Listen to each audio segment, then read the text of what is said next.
Le 21 octobre. Jésus dit « Je reprends le sujet des âmes qui entrent au purgatoire. Si tu as déjà saisi le sens complet de mes paroles, ça ne fait rien. Ces pages sont pour tous, car tous ont des êtres chers au purgatoire, et presque tous, avec la vie qu'ils mènent, sont destinés à faire un arrêt en cette demeure. Je continue donc pour les uns et les autres. J'ai dit que les âmes qui purgent leur peine ne souffrent que pour l'amour et expient par l'amour. Voilà ce qui explique ce système d'expiation.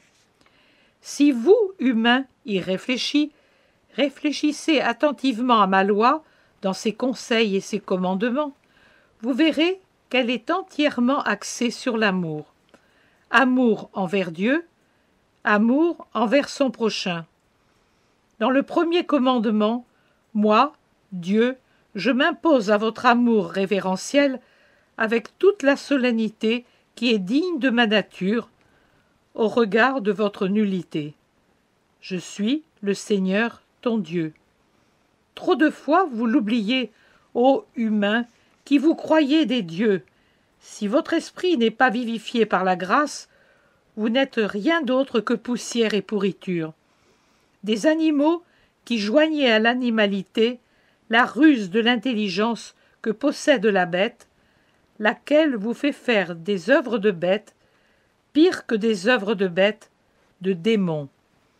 Dites-le vous matin et soir, dites-le vous à midi et à minuit, dites-le vous quand vous mangez, quand vous buvez, quand vous allez vous coucher, quand vous vous réveillez, quand vous travaillez, quand vous vous reposez.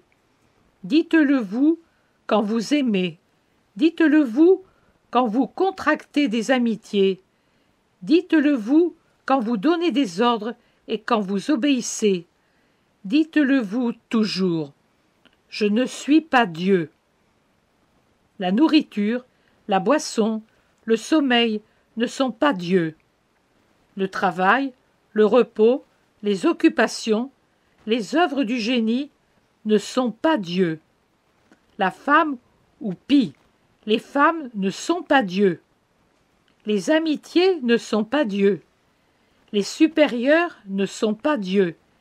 Il n'y a qu'un Dieu, c'est mon Seigneur qui m'a donné cette vie, afin qu'avec elle je mérite la vie qui ne meurt pas, qui m'a donné vêtements, nourriture, demeure, qui m'a donné le travail pour que je gagne ma vie, le génie pour que je témoigne que je suis le roi de la terre, qui m'a donné la capacité d'aimer et des créatures, à aimer avec sainteté et non avec luxure, qui m'a donné le pouvoir, l'autorité pour que j'en fasse un instrument de sainteté et non de damnation.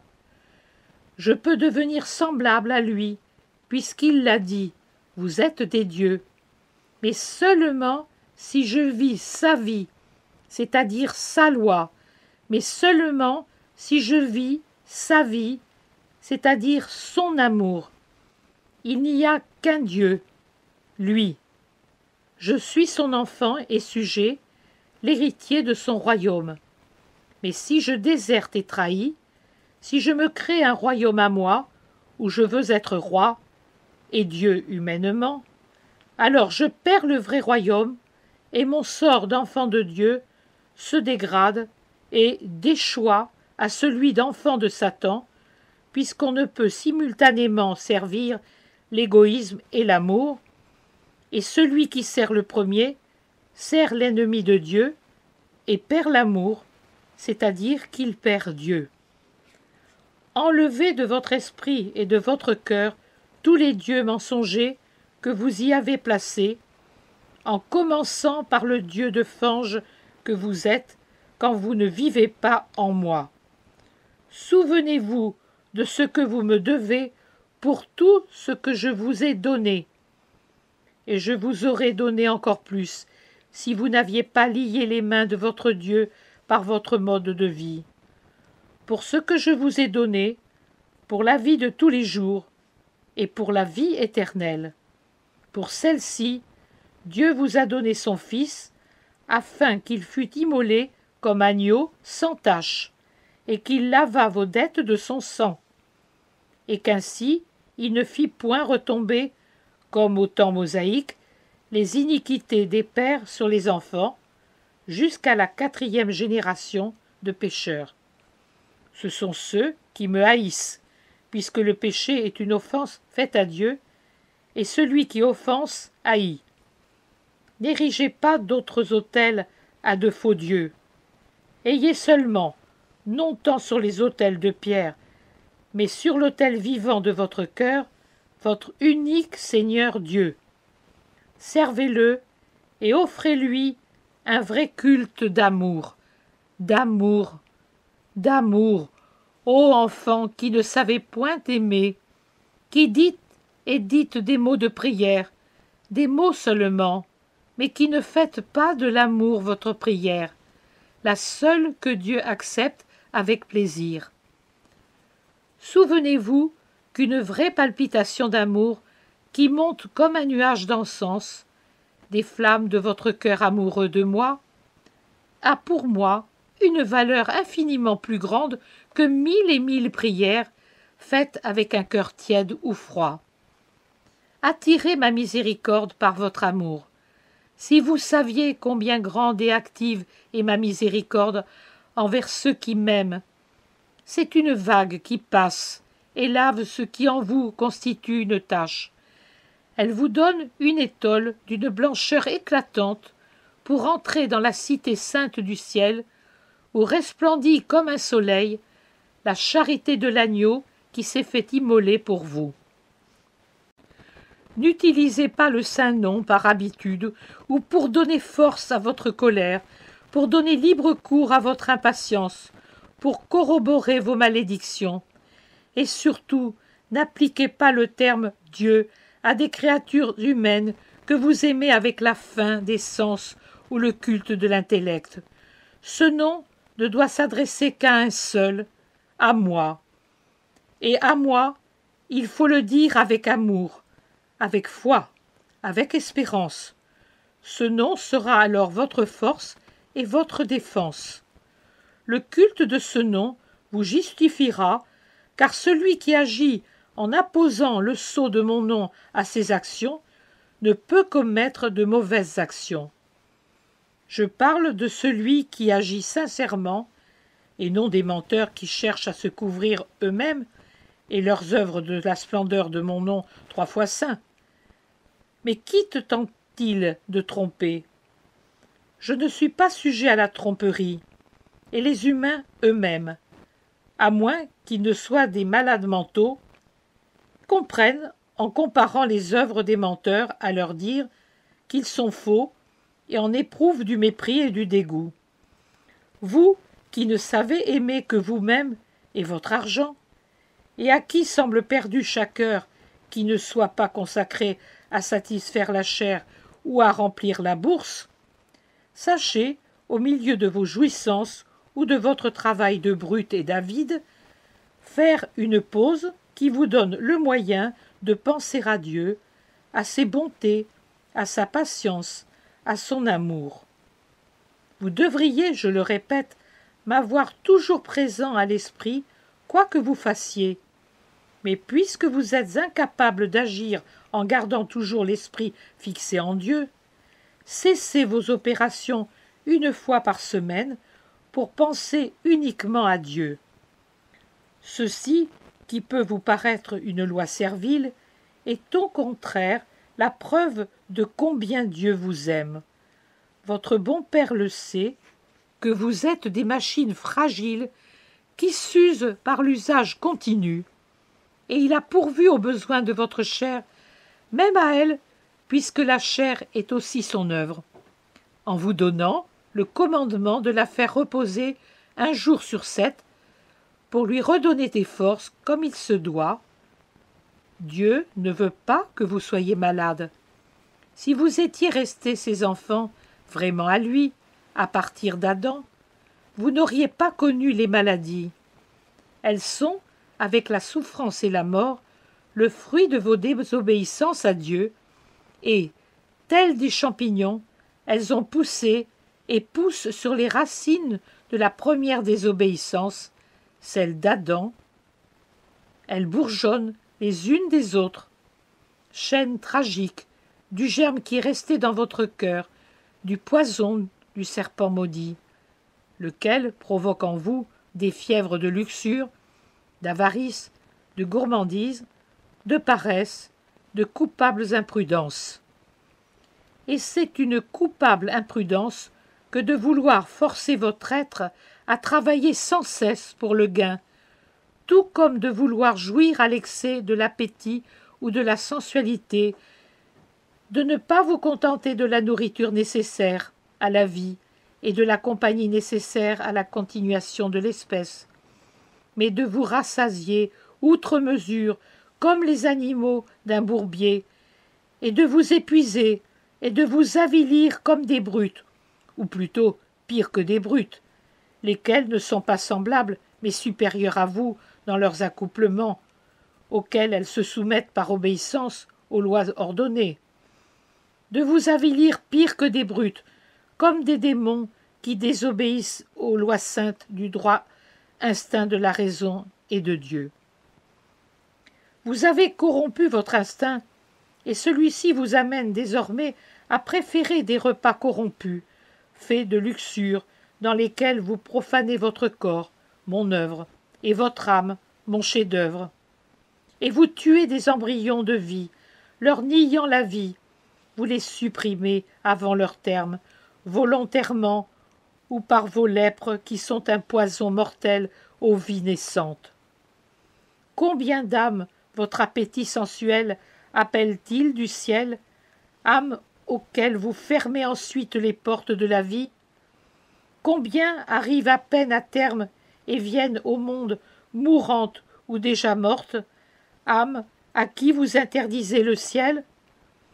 Combien à qui vous imposez un poids de souffrance qu'elles ne peuvent pas toujours porter, avec une existence tarée, marquée par des maladies douloureuses et honteuses?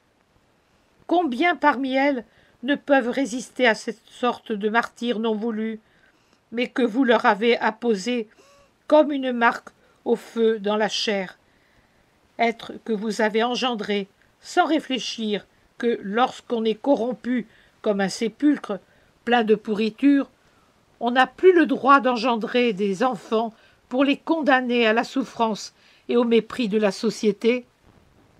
Combien, ne pouvant supporter ce sort, se suicident? Mais qu'est-ce que vous croyez? Que je vais les condamner pour leurs crimes contre Dieu et contre elles-mêmes? Non. Avant elles qui pêchent contre deux, il y a vous qui péchez contre trois, contre Dieu, contre vous-même, et contre les innocents que vous engendrez pour les conduire au désespoir. Pensez-y, pensez-y bien. Dieu est juste, et s'il pèse la faute, il pèse aussi les causes de la faute. Et dans ce cas, les causes allègent la condamnation du suicide, mais grèvent votre condamnation, vous qui êtes les meurtriers de vos enfants désespérés.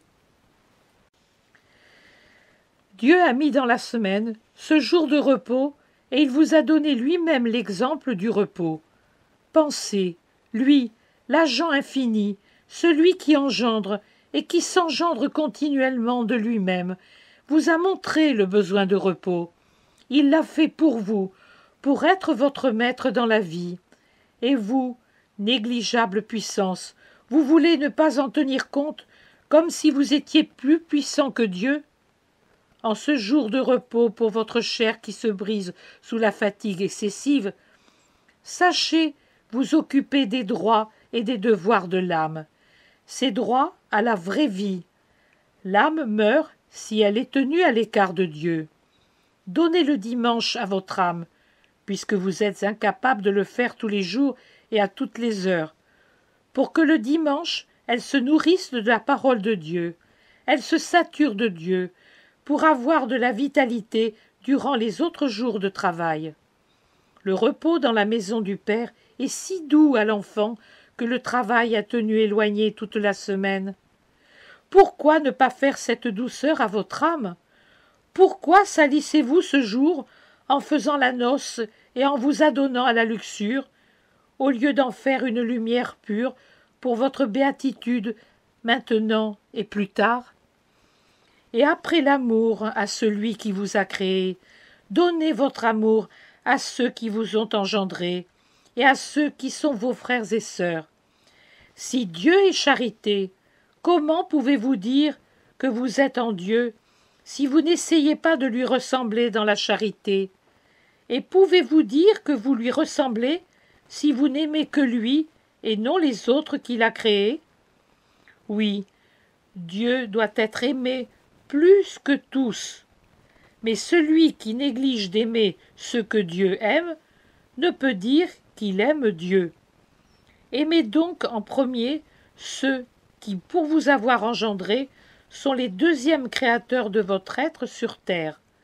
Le Créateur suprême est le Seigneur Dieu qui forme vos âmes et, en tant que maître de la vie et de la mort, permet que vous veniez à la vie.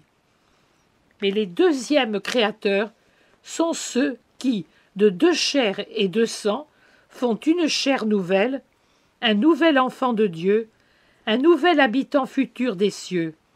Car c'est pour les cieux que vous êtes créés, car c'est pour les cieux que vous devez vivre sur la terre.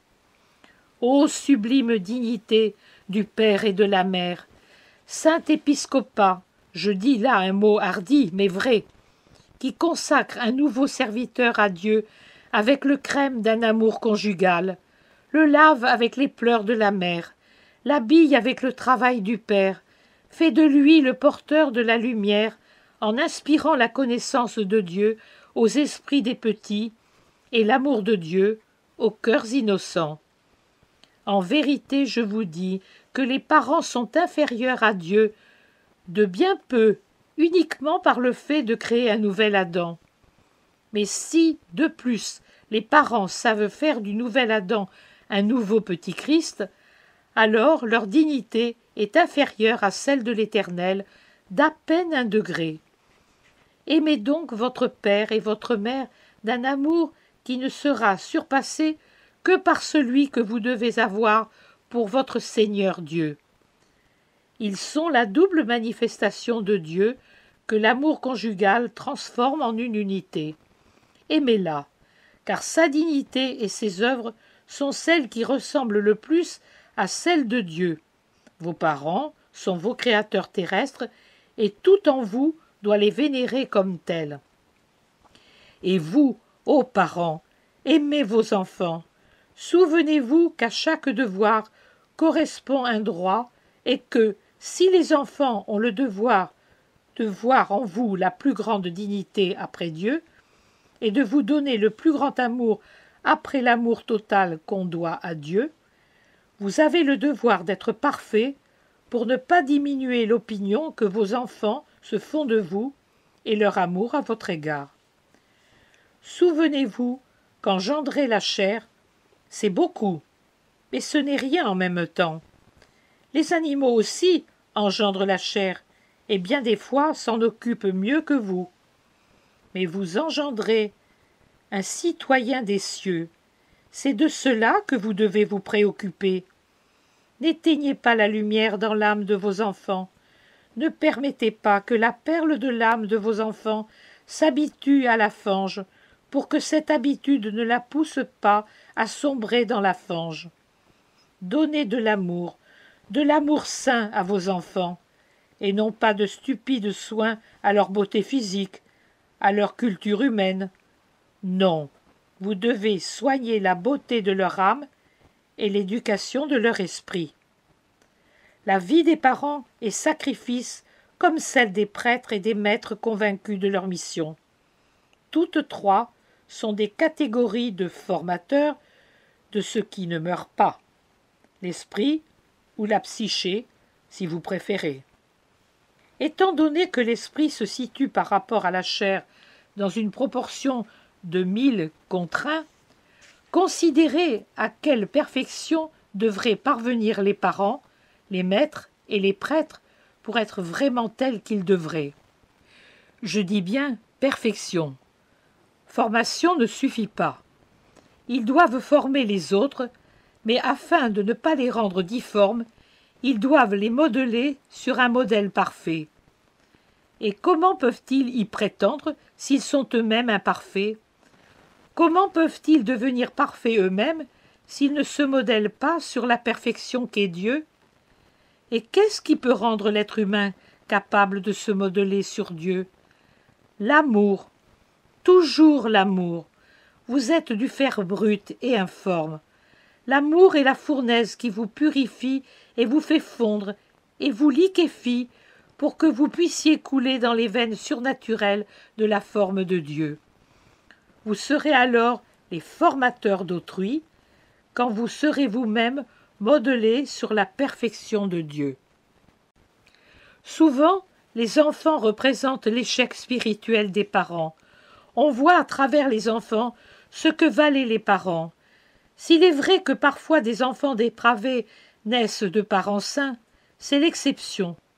En général, au moins un des parents n'est pas saint, et, étant donné qu'il est plus facile de copier le mal que le bien, l'enfant copie le pire des deux.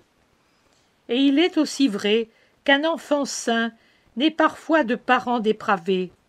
Et dans ce cas aussi, il est rare que les deux parents soient dépravés. Par la loi de la compensation, le meilleur des deux est bon pour deux, et par des prières, des larmes et des paroles, il accomplit l'œuvre de tous les deux, formant l'enfant pour le ciel. En tout cas, ô enfants, quels que soient vos parents, je vous dis, ne jugez pas, aimez seulement, pardonnez seulement, obéissez seulement, excepté dans les choses qui sont contraires à ma loi. À vous le mérite de l'obéissance, de l'amour et du pardon, de votre pardon, vous les enfants. Maria, lequel accélère le pardon de Dieu aux parents, et qu'il accélère d'autant plus que votre pardon est total. Aux parents, la responsabilité et le juste jugement, soit en ce qui vous concerne, soit pour ce qui revient à Dieu, de Dieu, le seul juge. Il est superflu d'expliquer que tuer, c'est manquer à l'amour envers Dieu, à qui vous enlevez le droit de vie et de mort sur une de ses créatures et son droit de juge. Seul Dieu est juge, et un saint juge, et s'il a accordé à l'être humain qu'il se crée des assemblées judiciaires pour mettre un frein au crime, aussi bien qu'au châtiment, malheur à vous, si, comme vous manquez à la justice de Dieu, vous manquez à la justice humaine, vous érigeant en juge d'un de vos semblables, qui vous a fait un tort, ou dont vous croyez qu'il vous a fait un tort. Songez aux pauvres enfants que l'offense, la douleur bouleversent l'esprit et le cœur, et que la colère et la douleur elles-mêmes couvrent d'un voile votre vue intellectuelle, voile qui vous empêche de voir la vraie vérité et la charité telle que Dieu vous la présente, afin que vous puissiez régler sur elle votre mépris, si juste soit-il, et non en faire, par une condamnation trop impitoyable, une injustice. Soyez saints, même lorsque l'offense vous brûle. Souvenez-vous de Dieu, surtout à ce moment-là. Et vous aussi, juges de la terre, soyez saints. Vous avez entre les mains les pires horreurs de l'humanité. Scrutez-les, les yeux et l'esprit imprégnés de Dieu. Voyez le véritable pourquoi de certaines misères. Songez que, même si ce sont de vraies misères de l'humanité qui se dégradent, de nombreuses causes les produisent. Dans la main qui a tué, cherchez la force qui l'a poussé à tuer, et souvenez-vous que vous êtes humain, vous aussi. Demandez-vous si, trahi, abandonné, aiguillonné, vous auriez été meilleur que celui ou celle qui devant vous attend sa sentence. En faisant un sévère examen de conscience, demandez-vous si aucune femme ne peut vous accuser d'être les véritables meurtriers de l'enfant qu'elle a supprimé, parce qu'après les moments de joie, vous vous êtes soustrait à votre devoir d'honneur. Et si vous pouvez le faire, vous pouvez alors être sévère. Et si, après avoir péché contre l'enfant né de votre tromperie et de votre luxure, vous voulez obtenir le pardon de celui qu'on ne trompe pas et qui n'oublie pas, même après que vous avez vécu des années de vie correcte, après cette faute que vous n'avez pas voulu réparer, ou après ce crime que vous avez provoqué, soyez au moins actif dans la prévention du mal, surtout là où la légèreté féminine et la misère du milieu prédisposent aux chutes, dans le vice et à l'infanticide. Souvenez-vous, hommes, que moi, le pur, n'ai pas refusé de racheter les femmes sans honneur, et à la place de l'honneur qu'elles n'avaient plus, j'ai fait surgir dans leur âme, telle une fleur d'un sol profané, la fleur vivante du repentir qui rachète. J'ai donné mon amour compatissant à ces pauvres malheureuses qu'un soi-disant amour avait prostrées dans la fange. Mon amour véritable les a sauvées de la luxure que le soi-disant amour avait inoculée en elles. Si je les avais fuies et maudites, je les aurais perdues à jamais. Je les ai aimées aussi pour le monde qui, après avoir joui d'elles, les recouvre de railleries hypocrites et de mépris mensongers. Au lieu des caresses du péché, elles ont eu la caresse de mon regard pur. Au lieu des paroles du délire, j'ai eu pour elles des mots d'amour. Au lieu de l'argent, pris honteux de leurs baisers, j'ai donné les richesses de ma vérité. C'est comme ça qu'on agit, homme, pour tirer de la fange celles qui sombrent dans la fange, et on ne s'agrippe pas à leur cou au risque de périr à deux, et on ne jette pas de pierre pour les faire sombrer davantage. C'est l'amour, toujours l'amour qui sauve. J'ai déjà parlé du fait que l'adultère est un péché contre l'amour, et je ne le répéterai pas pour l'instant du moins. Il y a tant à dire sur ce débordement d'animalité, et beaucoup que vous ne comprendriez même pas, car vous allez jusqu'à vous vanter de trahir vos foyers, que par pitié pour ma petite disciple, je me tais. Je ne veux pas épuiser les forces de cette créature si lasse et troubler son esprit par la crudité de ses réalités humaines, puisque, proche de son but, elle ne pense qu'au ciel. Il est évident que celui qui vole manque à l'amour. S'il se souvenait de ne pas faire aux autres ce qu'il ne souhaite pas qu'on lui fasse, et s'il aimait les autres autant que lui-même, il n'enlèverait pas par fraude et violence ce qui appartient à son prochain. Il ne manquerait donc pas à l'amour, alors qu'il y manque en commettant des larcins qui peuvent être de marchandises, d'argent ou d'occupation. Que de vols vous commettez en dérobant une place à un ami, une invention à un camarade. Vous êtes voleur, 3 fois voleur en faisant cela. Vous l'êtes plus que si vous voliez un portefeuille ou un bijou, car sans ces derniers, on peut encore vivre, mais sans un emploi rémunéré, on meurt, et avec celui à qui on a volé la place, sa famille meurt de faim. Je vous ai donné la parole comme signe de votre élévation au-dessus des autres animaux de la terre. Vous devriez donc m'aimer pour la parole, mon don. Mais est-ce que je peux dire que vous m'aimez pour la parole, quand, de ce don du ciel, vous faites une arme pour ruiner votre prochain par le parjure? Non, vous n'aimez ni moi, ni le prochain, quand vous affirmez ce qui est faux, mais bien au contraire, vous nous haïssez. Ne songez-vous pas que la parole tue, non seulement la chair, mais la réputation de quelqu'un? Celui qui tue hait, celui qui hait ne peut aimer. L'envie n'est pas charité, c'est l'anti-charité. Celui qui désire immodérément le bien d'autrui est un envieux et n'aime pas. Soyez content de ce que vous avez. Songez que, sous l'apparence de la joie, il y a souvent des souffrances que Dieu voit et qui vous sont épargnées à vous qui, selon toute apparence, êtes moins heureux que ceux que vous enviez. Et puis, si l'objet de votre désir est la femme d'autrui ou le mari d'autrui, sachez alors qu'au péché d'envie, vous unissez celui de luxure et d'adultère. Vous commettez donc une triple offense à la charité envers Dieu et le prochain. Comme vous le voyez, si vous contrevenez au décalogue, vous contrevenez à l'amour. Il en va de même pour les conseils que je vous ai donnés, lesquels sont la fleur de la plante de charité. Or, si en contrevenant à la loi, vous contrevenez à l'amour, il est évident que le péché est un manquement à l'amour. Il faut donc l'expier par l'amour.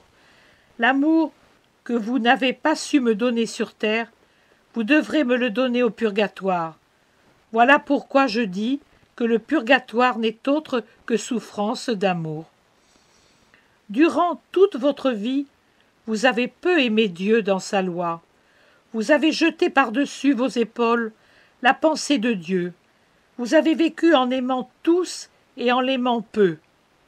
Il est juste que, n'ayant pas mérité l'enfer et par ailleurs n'ayant pas mérité le paradis, vous le méritiez maintenant en vous enflammant de charité, en brûlant pour votre tiédeur sur terre. Il est juste que vous désiriez pendant 1000 et 1000 heures d'expiation d'amour ce que 1000 et 1000 fois vous avez manqué de désirer sur terre, Dieu, but suprême des intelligences créées. À chaque fois que vous avez tourné le dos à l'amour correspondent des années et des siècles de nostalgie amoureuse. Des années ou des siècles selon la gravité de votre faute. Désormais, sûr de Dieu, pleinement conscient de la beauté supérieure de Dieu grâce à la rencontre fugace du premier jugement, dont le souvenir vous accompagne pour rendre plus vive l'envie d'amour, vous le désirez, vous pleurez le fait d'être loin de lui, vous regrettez d'avoir été la cause de cet éloignement, et vous vous en repentez, et vous vous rendez de plus en plus pénétrable à ce feu allumé par la charité, pour votre bien suprême. Lorsque les mérites du Christ sont jetés par les prières des vivants qui vous aiment comme des essences ardentes dans le saint feu du purgatoire, l'incandescence de l'amour vous pénètre plus fort et plus profondément, et, au milieu des grandes flammes rutilantes, le souvenir de Dieu que vous avez vu en cet instant fugace du premier jugement se fait de plus en plus brillant en vous. Comme au cours de la vie terrestre, plus l'amour grandit et plus s'amincit le voile qui cache la divinité aux vivants. Ainsi, dans le second règne, plus la purification augmente, et par conséquent l'amour, et plus le visage de Dieu se fait proche et visible. Déjà, il brille et sourit à travers le vacillement des saintes flammes.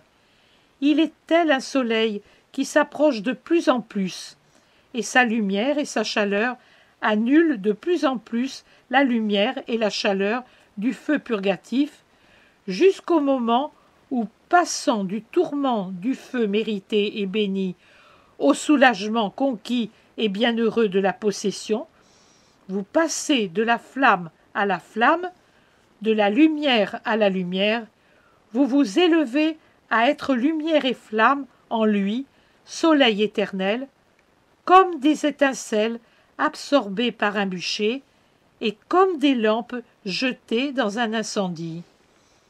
Ô joie des joies, lorsque vous serez élevé à ma gloire, que vous serez passé de ce règne de l'attente au règne du triomphe. Ô connaissance parfaite du parfait amour! Cette connaissance, ô Maria, est un mystère que l'esprit peut pénétrer par la volonté de Dieu, mais qu'il ne peut décrire avec la parole humaine. Crois-moi, cela vaut la peine de souffrir toute une vie pour la posséder depuis l'heure de la mort.